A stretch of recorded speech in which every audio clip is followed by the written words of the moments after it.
You're sitting in your childhood bedroom at 2:47 a.m., still in your work clothes from yesterday, holding a family group chat that has 847 unread messages.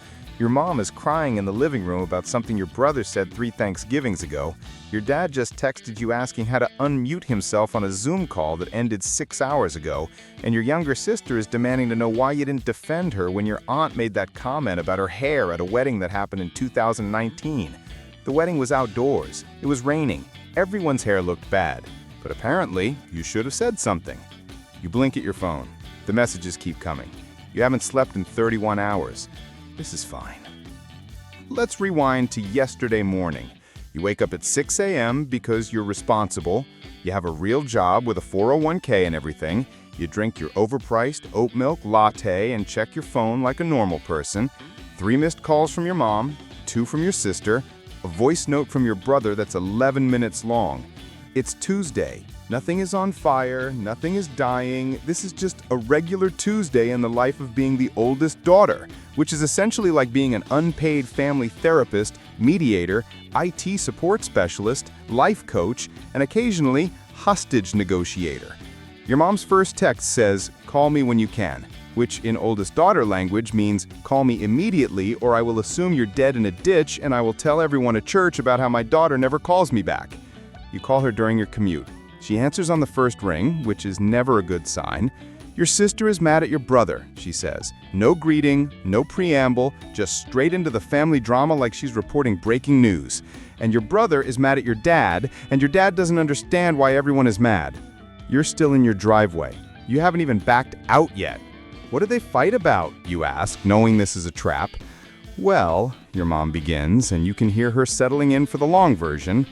35 minutes later, you've learned that your brother made a joke about your sister's new boyfriend. Your sister called your brother immature. Your brother said she was being sensitive. Your dad tried to help by saying everyone just needs to calm down, which is the worst possible thing you can say to people who are not calm. And now no one is speaking to each other except to your mom, who is speaking to you, who is still sitting in your driveway, late for work, wondering when you signed up for this. You arrive at your actual job 40 minutes late. Your boss asks if everything is okay. "Family emergency," you say, which is technically true if you count your family's inability to resolve basic conflicts without your intervention as an emergency. You sit down at your desk. You have 14 actual work emails and 32 family texts. Your sister has created a group chat without your brother. Your brother has created a group chat without your sister. Your dad has somehow created a group chat with just himself and doesn't realize it yet. Then your phone rings. It's your aunt. Your mom's sister. You didn't know she had your number. "Your mother is very upset," she says, like you're personally responsible for your mother's emotional state, which, according to the unwritten rules of being the oldest daughter, you absolutely are. Your aunt explains that your mom called her, crying about the fight, and your aunt thinks you need to do something about your siblings because they're stressing your mother out. You're at work. You're in a meeting in 7 minutes. You have a presentation due tomorrow. "I'll handle it." You always handle it. That's what oldest daughters do. You handle things. Lunchtime. You've set up individual calls with your brother and sister. Your brother complains for 23 minutes about how your sister can't take a joke. Your sister complains for 31 minutes about how your brother has never respected her. They're both waiting for you to pick a side. You pick neither. You pick the oldest daughter side, which is the side where everyone thinks you're not being supportive enough, but also expects you to fix everything anyway. You spend your lunch break crafting the perfect group message. It takes you 4 drafts. You need to acknowledge everyone's feelings without validating anyone's position. You need to be empathetic but firm. You need to sound casual but serious. You need to solve a conflict you weren't even present for using only iPhone emojis and carefully worded suggestions that everyone maybe just talk to each other like adults. You send it. You feel like a UN diplomat who just brokered a peace treaty. You take a bite of your sad desk salad that's been sitting out for 90 minutes. Your sister responds immediately. "This isn't about me." Your brother responds, "Why are you taking her side?" Your dad responds, "What are we talking about?" You put your phone face down. You count to 10. You count to 20. Your phone buzzes 16 times. You flip it over. Your mom has sent the paragraph about how she doesn't want to be in the middle of this, while simultaneously being directly in the middle of it by texting you a detailed analysis of everyone's behavior patterns dating back to childhood. Then your younger cousin texts you. Apparently, your sister posted something vague on Instagram about family boundaries, and now your entire extended family is in your DMs asking what happened. Your grandmother calls. She's 81. She doesn't understand what Instagram is, but someone showed her the post, and now she's worried about Thanksgiving. Thanksgiving is 9 months away. You're on a conference call. You're muted. You're nodding at whatever your coworker is saying while typing, "Everything is fine, we're all fine," to 12 different relatives. By 4 p.m., you've created a shared family calendar to improve communication. Nobody asked for this, nobody will use this, but you've made it anyway because you're the oldest daughter, and apparently your brain thinks color-coded scheduling will solve decades of dysfunctional family dynamics. Your sister says the calendar is controlling. Your brother doesn't respond because he doesn't check his email. Your dad accidentally creates 14 duplicate events for the same dinner. Your mom sends a thumbs up emoji, which could mean anything from "I love this idea" to "I'm passive-aggressively showing everyone that I'm the only one being supportive." You leave work at 6 p.m. You have 17 new family texts. There's a new crisis. Your sister's boyfriend, the one from the original fight, posted a TikTok that your brother interpreted as being about him. You watch the TikTok, it's a guy making pasta. There's no audio, it's 11 seconds long.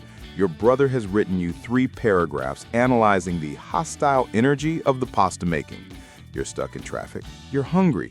You've become a pasta-based conflict analyst. This is your life now. You get home at 7:30 p.m. You have groceries to buy, laundry to do, your own life to live. Your phone rings. It's your mom again. Your dad is now upset because he feels like everyone is mad at him for trying to help earlier. Your mom thinks you should call him.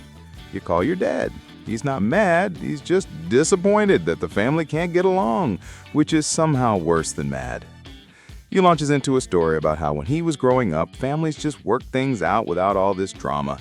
You're nodding along, making dinner with one hand, holding the phone with the other, wondering if your dad remembers that his own brother didn't speak to him for 6 years over a lawnmower. By 10 p.m., you've had 7 phone calls, sent 42 text messages, and somehow become responsible for planning a family dinner to resolve everything. You didn't volunteer for this. Nobody asked if you were free. The date is set. Your calendar alert says, "Family therapy session," but don't call it that.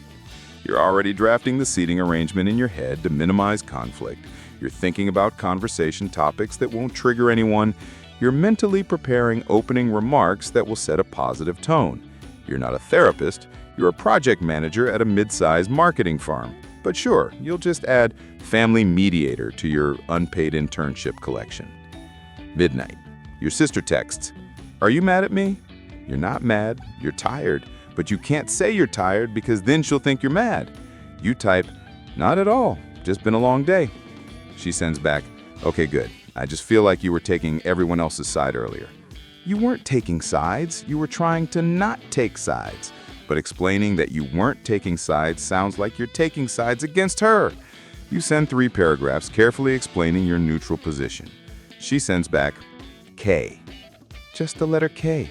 You know what K means. K means this conversation isn't over, this conversation will never be over. 1 a.m. Your brother calls. He's drunk. He wants to apologize for everything. You don't know what everything means. He's crying a little. He says you're the only one who understands him. You're sitting in the dark in your kitchen, eating cereal because you forgot to actually eat dinner during all the phone calls. He talks for 45 minutes. You say, every 90 seconds. He feels better. You feel like you've aged 7 years. He says, "Love you, sis," and hangs up. Your cereal is soggy. You pour it out. You're not even hungry anymore. 2 a.m. You're trying to sleep. Your phone lights up. The family group chat. Your dad has learned how to send gifts. He sent 17 gifs of cats hugging. No context, no message, just cats hugging. Your mom replies, "LOL." Your sister replies, "What is happening?" Your brother sends a skull emoji. You don't respond. If you respond, this continues until dawn. You silence the chat. You close your eyes. Your phone buzzes.